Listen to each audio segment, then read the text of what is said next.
I'm going to do a test here of my glasses mounted video recorder and see how it works for bench work to be used for walkthroughs and things like that going forward. Here is my Indy 250 OG, as I call it, the first generation, original gen. Have a little problem that I thought would lead to creating a build log of what is my 4th or 4.5 version of this thing. I see I'm missing a couple of screws here too that I didn't see before. Lucky I'm noticing it now. This is a bunch actually. Now I know where those little screws go that I found on my bench, which I just cleaned. Yay! Hey look, there's the 200. And my, I don't know what, 80? Something like that. Brushed. So anyway, as you can see, I now have the CC3D on it, and when testing, first motor started spinning, and then right after this, number 2 motor started spinning. So I'm going to have to disassemble to see exactly what happened, why that is. So, let's see. By the way, the wiring that I have, the original setup had a really big plastic connector here that you would put the CC3D directly onto like that, and it made it stand up at least as high as it is right now, but then I would have to use a separate U-back, which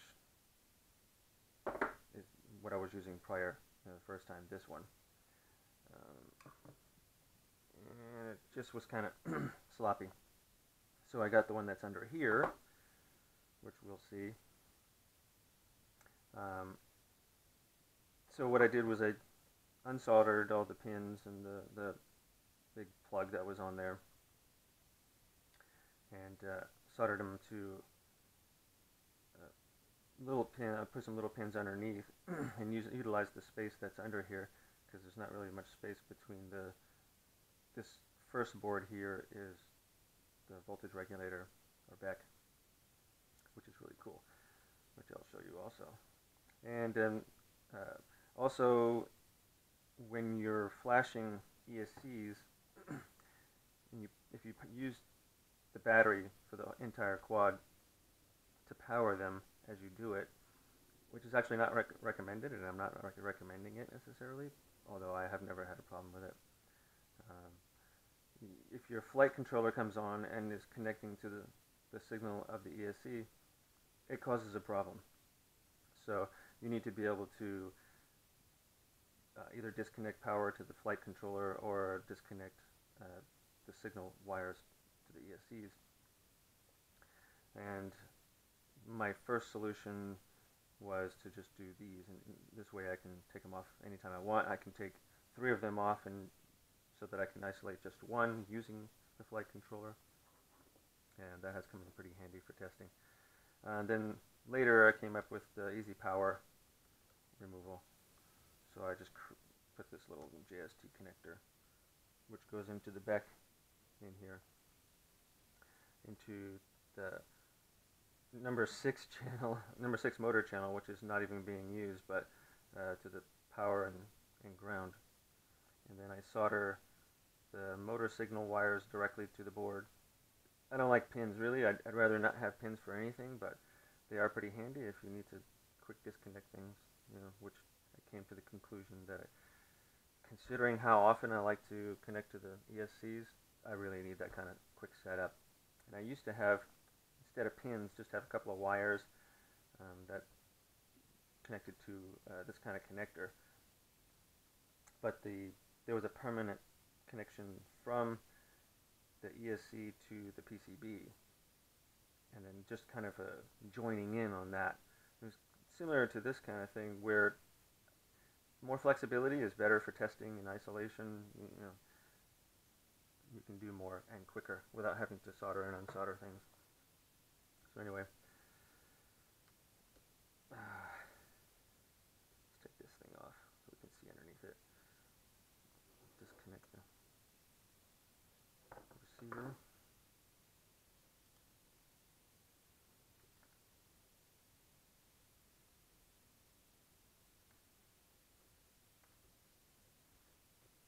So you can see this is the back, and it has a port for LED lights, and I am going to put LEDs on this thing and connected to that, and there's a little switch where you can turn them off and on.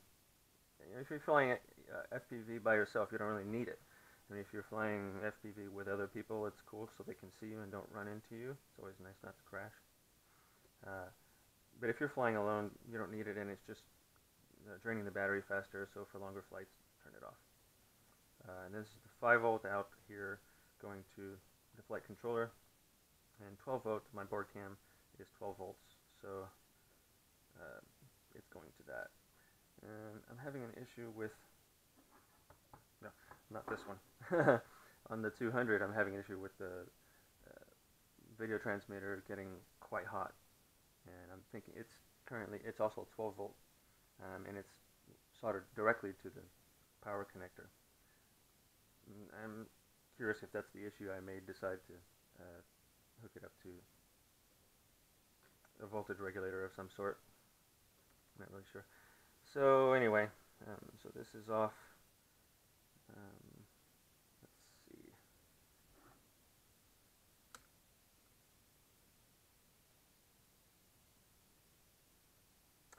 Well, the short is not here, and that makes sense since the problem was also on the flip. But the problem is that I need to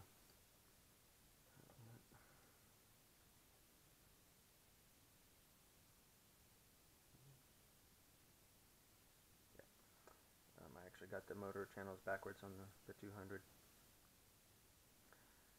I'm going to need to follow the traces. So I'm going to take this thing off too. Not sure how well that's going to work given the things that are connected to it.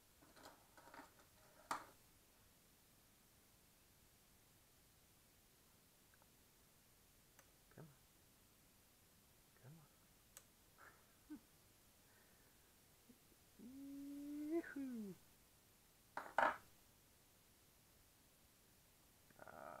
No, it's also the video. I'm using the video wire here, and that's the only one that I'm using from that. I don't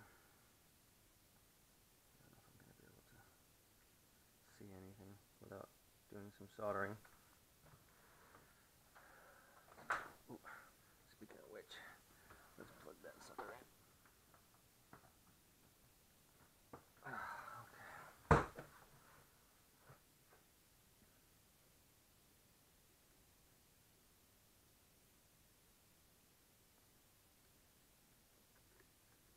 As you can see, I'm using a pretty crappy, cheap, I think 30 watt.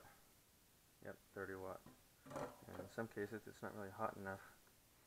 In which case, I grabbed from my very messy tray down there this torch, which is kind of dangerous and clunky, but it works for SMDs and things. All right, let's see. Get this stuff out of the way.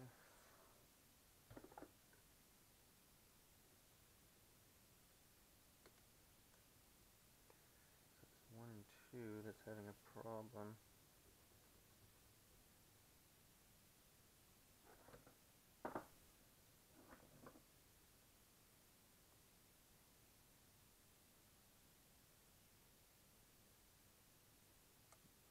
Don't see any connection there. Let's see. No, we're gonna have to.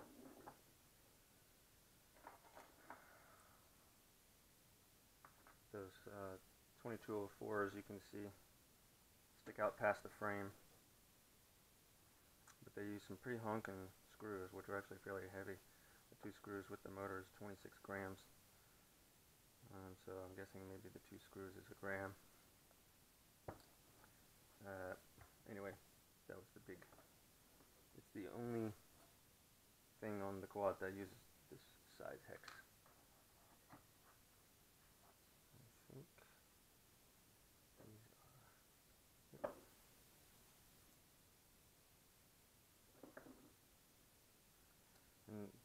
another decision to leave the servo connector on the ESC was because in case I need to pull the PCB apart like I'm doing now. I don't know how well you're going to be able to see this with me causing shadows.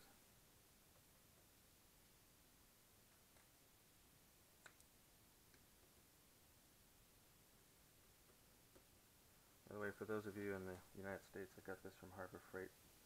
It's a kit. It's got Torx and all kinds of stuff.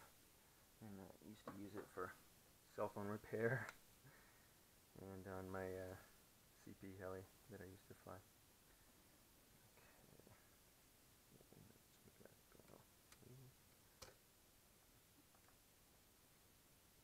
What else?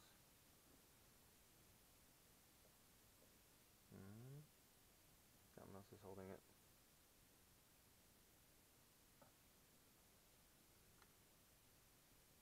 I have those two, if I'm not mistaken.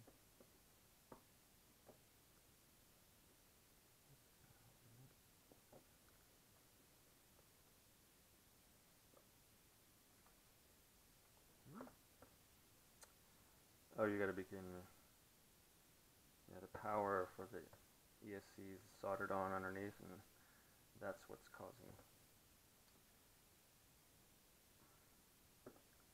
preventing it from coming up. So, what are we going to do about that?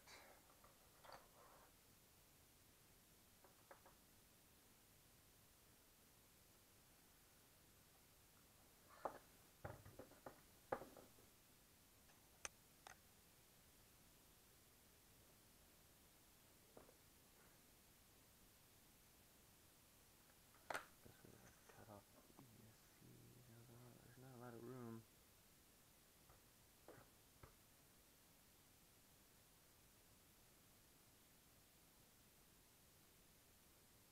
I don't even know how the heck I got that on there in the first place, if that's the case.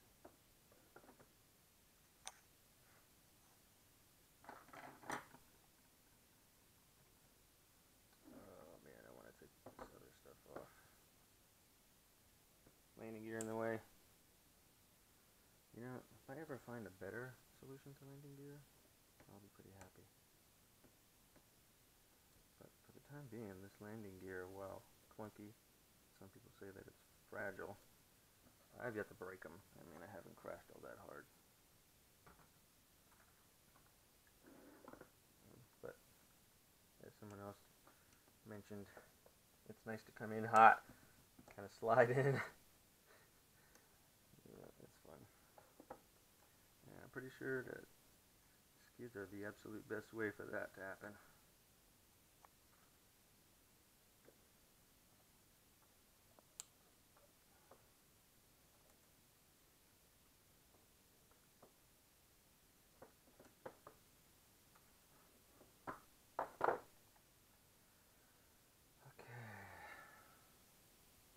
They're stuck on there. Isn't that wonderful?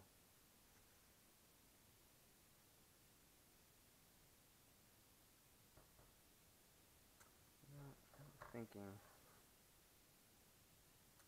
that there is another way to do this. You know, if I had made a video of the build from the first place, I could just review it right now and see what I did. And do the reverse.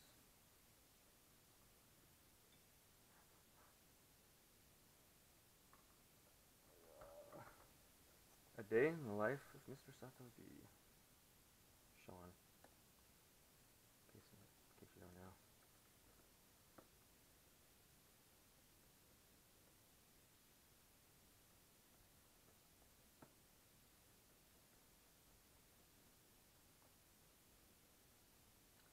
I think my blood sugar is a little low.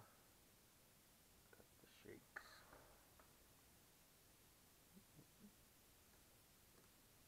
Which is a real pain. Oh, you know what? I remember this.